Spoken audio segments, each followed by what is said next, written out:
So, you want to make your Minecraft gameplay on Pojav Launcher look visually stunning with shaders? I got you! First, ensure Pojav Launcher is running a Minecraft version compatible with shaders.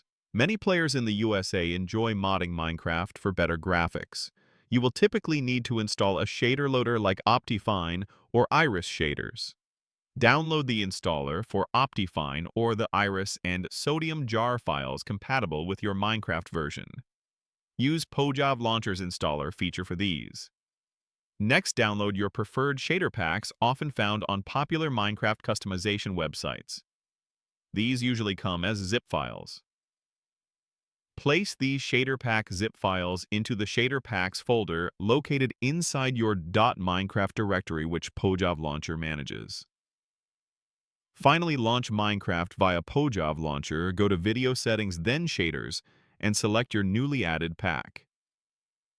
Some shaders may require specific renderers within Pojav Launcher settings for optimal performance, and that's it. And